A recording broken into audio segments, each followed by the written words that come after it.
What is up, guys? I do hope you're well, and welcome back to another episode of Entitled Parents. If you are new here, please consider hitting that like, that subscribe button, and maybe even the notification bell. And let's get straight into it. Entitled Parent demands I stop drawing in my own home. A little context: my mother ran a daycare for single parents out of our own home. She ran it until I turned 18.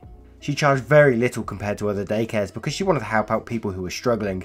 We had all kinds of people's kids in there, and most of them were great. Sometimes I was a little annoyed at constantly having a lot of random new kids in the house, but I managed.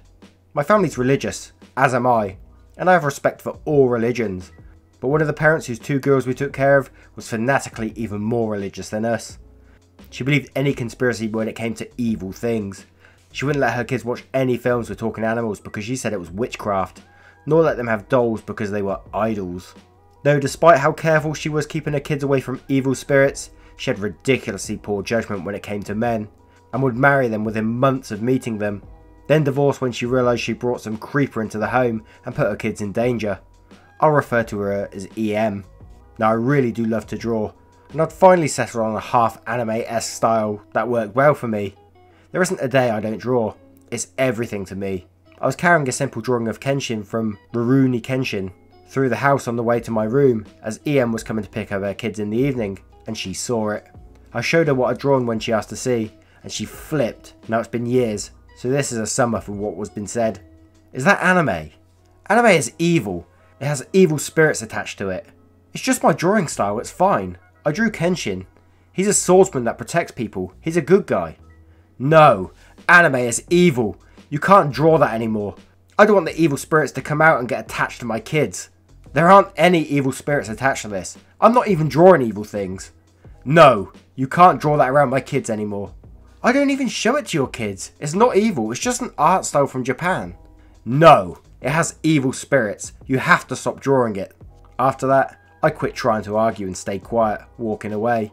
She spent a good chunk of time trying to convince my mum that anime was evil, and that my art style had spirits attached to it, and that she didn't want me to draw art like that anymore in my own house.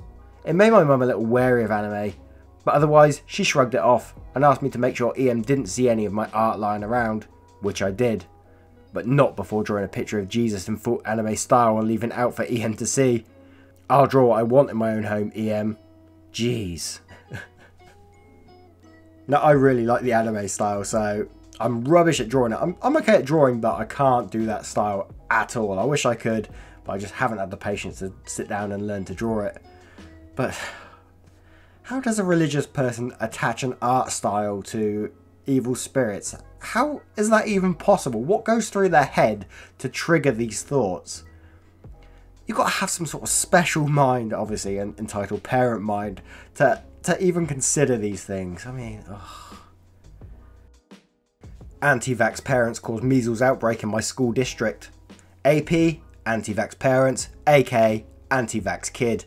The district I go to has a lot of students. There are 2 high schools, 4 middle schools, and around 9 elementary schools. This happened when I was in 8th grade. The district has a vaccination policy where if you aren't vaccinated, then you can't go to school. This started around March when the news starts to say how there have been a few measles cases in our district. Many of us thought it was just a couple of people who got vaccinated and just got unlucky, but it was a lot worse. Everything seemed normal until it was my gym hour. There are 4 classes in one period, so you knew who everyone was. But AK was missing, but nobody thought of it until he came back the next day. He had a huge rash and obviously had the measles. He spread it to everyone, and I don't know if someone got sick, but it was disgusting. Fast forward to today.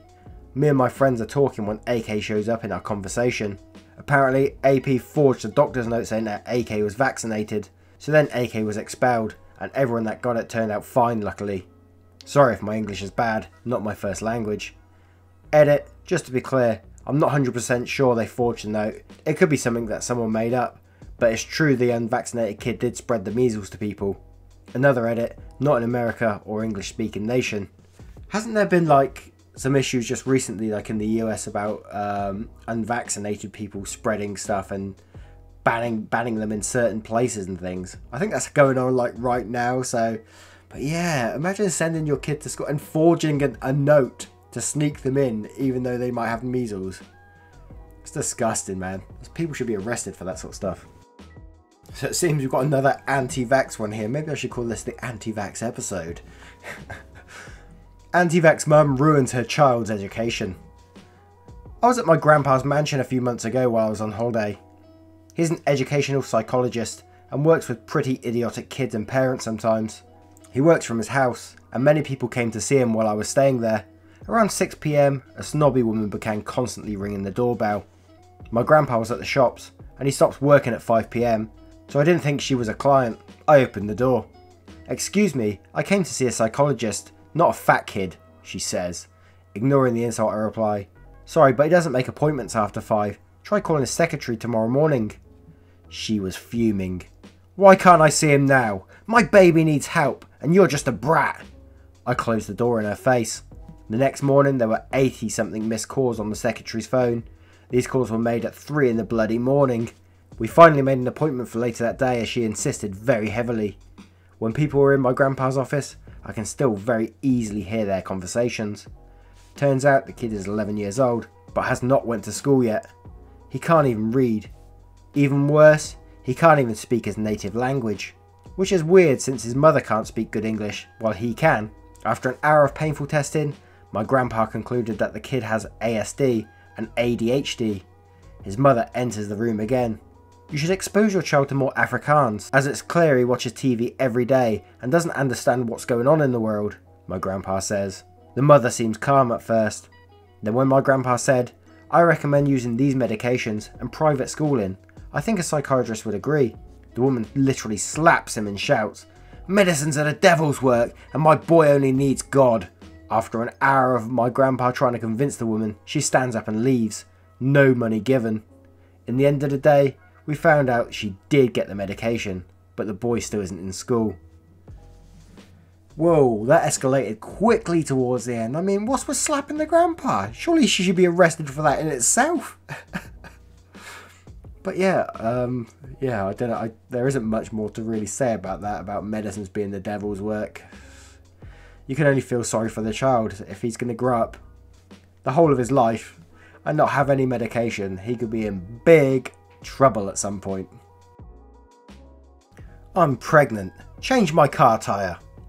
This happened many moons ago, back in the mythical era of 486 computers and Doom 2.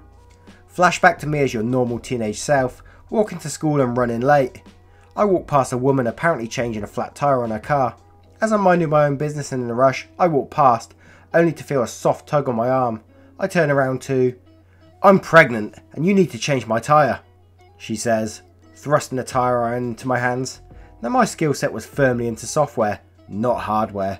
I could disassemble, reassemble and program a PC, but cars were not my usual repertoire. "Yeah, okay, sure." I'm not the arsehole that's going to turn down a genuine need for assistance. As she had somehow managed to get it on a jack, I figured it out easily enough. Loosened some screws, swapped the tyre, get everything tightened up again. But someone at some point had decided to coat what I think it is called lug nuts with a copious film of automotive's grease. So naturally I get the grease on my hands and shirt, but otherwise get it done. I unjack and pack all the tools back into her trunk. She then, wordlessly, hops into the car and speeds away. No thank you, would you like a lift, or even a bowl of soap and water to get the filth off me. I'm just basking in the electric entitlement of the toaster of goodwill, meeting the bath water of self-interest. As I'm hopelessly late, and only a block from home, I return so that I can wash out and look presentable when I do arrive at school, only to be yelled at by Mum for stopping to render aid to a pregnant woman. I guess no good deed ever does go unpunished. The person is just like so kind-hearted to even stop in the first place. But you should have known from the moment she thrusts it into your hands and says, "You need to change my car tyre. Not can you help me, but you need to change it." And then speeds off afterwards. What an arsehole. Then you got to feel sorry for the kid that's in her tummy. What life's that going to have when an arsehole mother that like she is? Oh my word. We're in a 100% vegan restaurant, so my son should be able to eat McDonald's hamburger here. A little bit of backstory. My sister owns a 100% vegan restaurant in Sitges. I'm going with that. Sitges, Spain, near Barcelona. And the restaurant's name is Spice Garden, for those who are wondering. She told me the story of an EM and EK coming there to eat. When they come in, they seem like normal people. A waiter hands them menus and they start looking at them. Sometime later, the waiter comes back and asks if they're ready to order. Here's how the conversation went. The waiter said, "Are you ready to order, ma'am?" "We can't find anything tasty on the menu." "Oh, I'm sorry to hear that. Is there any way I can help?" "Well, I was thinking I could get some burgers from McDonald's and come here to eat them, since we're here." "I'm sorry, ma'am. You're not allowed to take outside food with you into restaurants. And this is a vegan restaurant, so it wouldn't be good either way. You can leave if you'd like." "Excuse me? I'm your client, so I can eat what I want here. How dare you tell me not to do that?" "Ma'am, please don't argue. As I said, this is a vegan restaurant, and you're not allowed to bring outside food. If you don't leave in the next minute, I will be forced to call the police." The EM and the EK leave the restaurant. I'm still weirded out to this day as to how that EM had the audacity to eat meat in a vegan restaurant. It's just, there's no way you could actually say anything to this one. That they wanted to bring McDonald's. Imagine just any restaurant, let alone vegan. Imagine going to any other restaurant that serves different kind of food. You rocking up with your bag of McDonald's, your Big Mac, and just say, "I'm going to eat this right here." You just wouldn't do that, would you? There's no reason for that to cross your to cross your mind to even do that. It's ridiculous. As always, guys, a massive thank you for being here. You sent me some really supportive messages just recently about the funeral and stuff, and it went really well. It's a really great day as funerals can go. A lot of great memories shared, so it was a wonderful experience. Yeah, and a great way to send off a wonderful lady in our lives. So thank you for the supportive messages. It means a lot. Tune in next time, guys. Much love. Take care now. Goodbye.